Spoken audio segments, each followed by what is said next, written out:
এমনভাবে কথা শোনাতো যে তুমি তো এমনিও সংসার করতে পারো, এত পড়াশোনার টাকা নষ্ট করে তো তোমার এটা করার দরকার ছিল না, এইভাবে কথা শুনতে হতো। শুরুতে আপনাকে দিয়ে শুরু করতে চাই, কি সেই কারণ ছিল যে আপনি এত লেখাপড়া করার পরেও বিদেশেও লেখাপড়া করেছেন, আইডেন্টিটি ক্রাইসিসে ভুগেছেন, এবং সেইটা এই ফাউন্ডেশন আপনাকে কি হেল্প করেছে এখান থেকে বেরিয়ে আসতে? আসসালামু আলাইকুম স্যার, অসংখ্য ধন্যবাদ আমাকে ইউটিউব লাইভে আমন্ত্রণ জানানোর জন্য। আসলে এখানে আসার যে যোগ্যতা সেটা সম্পূর্ণ অর্জন করার পিছনে যে হাতটা আছে সেটা নিজের বলার মতো গল্প ফাউন্ডেশন এবং আপনি স্যার, আপনার প্রতি অসংখ্য কৃতজ্ঞতা জ্ঞাপন করে আমি শুরু করছি। বলে বোঝানো যাবে না যে আমি সোশিওলজিতে অনার্স ইডেন থেকে, প্লাস হচ্ছে আপনার ইউনিভার্সিটি অফ লন্ডন থেকে আমার LLB, স্টার্ন থেকে LLM। আমার যেন নিজের আইডেন্টিটি করা যে আমি কাজ করছি, আমার কাজ করে আমার যে সন্তুষ্টি বোধটা সেটা আসছিল না।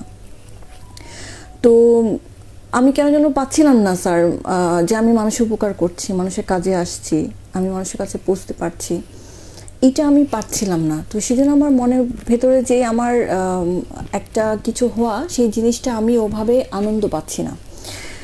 তারপরও আমার আমার গ্র্যাজুয়েশন কমপ্লিট করে আমি কোর্ট প্র্যাকটিস করি।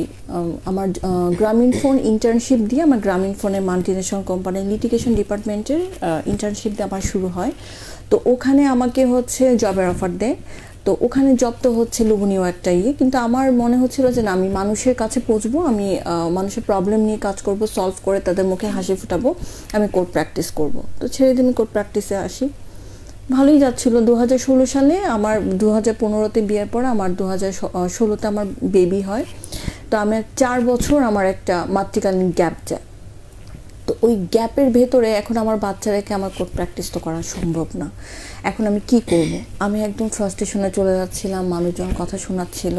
ইউনিভার্সিটি অফ লন্ডনের মতো ব্রিটিশ ল পড়ার অনেক বেশি এক্সপেন্সিভ।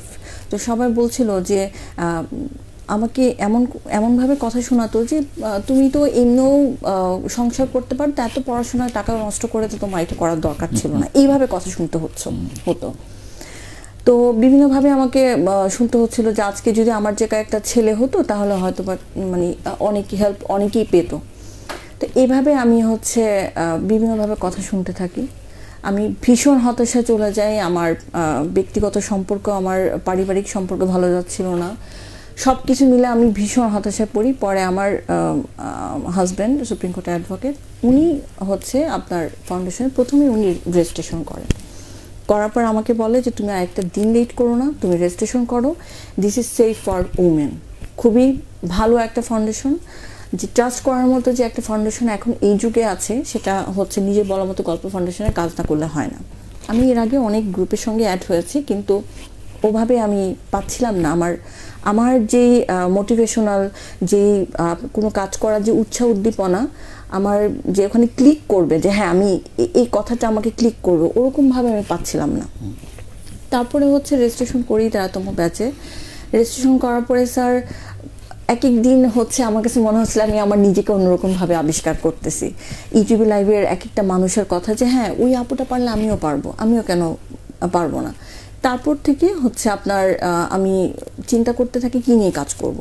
তো আপনার এক একটা সেশন স্যার খুব চমৎকার। প্রথমে আমরা কিভাবে নিজেকে মেন্টালি করব। আমাদের কিন্তু একাডেমিক পড়াশোনাগুলো জাস্ট আমরা পড়ে যাই, প্র্যাকটিক্যাল লাইফ কিন্তু ইজ টোটালি ডিফারেন্ট। যে একটা ডিসিশনের পিছনে অনেকগুলো প্রস্তুতি নেওয়া, হচ্ছে আপনার তারপর হচ্ছে আপনার আশেপাশে পরিবেশের সাথে আপনার ওই সিদ্ধান্তটা কতটুকু মানানসই সেটাও কিন্তু আপনাকে চিন্তা করতে হয়। তা আমি মনে করি উদ্যোক্তা হওয়ার যে আপনার যে মানুষকে যে তাড়না দেওয়াটা, সেটা হচ্ছে অনেক মানুষকে ফ্রাস্ট্রেশন থেকে বের করে নিয়ে আসে। আমি যখন অনেক আসামিকে জামিন করে বের হয়ে আমার বলতে ইচ্ছা করে তুমি নিজে বলার মতো গল্প ফাউন্ডেশন রেজিস্ট্রেশন করো, তাহলে তুমি ভালো মানুষ হবা এবং তুমি কাজ করার মানুষ হওয়ার জন্য ভালো মানুষ হওয়ার যে সেটা তুমি পাবা।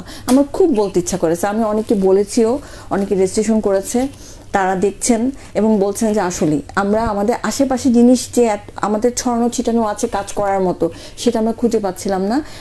আমরা ভালো আছি। অনেকে আমাদেরকে জানিয়েছেন, অনেক জেলার অনেক জায়গায় যার ফ্রাস্ট্রেশন, হতাশাগ্রস্ত, আমাকে অনেকেই বলেন যে আমি কীভাবে রেজিস্ট্রেশন করব। তা আমি যোগাযোগ করে রেজিস্ট্রেশন করিয়ে দিই। অসাধারণ।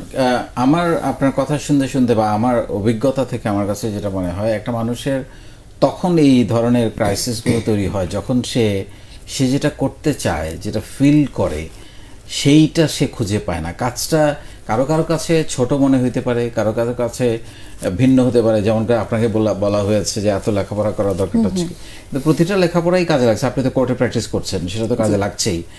প্লাস আসলে হয় কি, জীবনের সমস্ত অর্জন কিন্তু ফিল দিয়ে করতে হয়, অনুভূতি দিয়ে করতে হয়।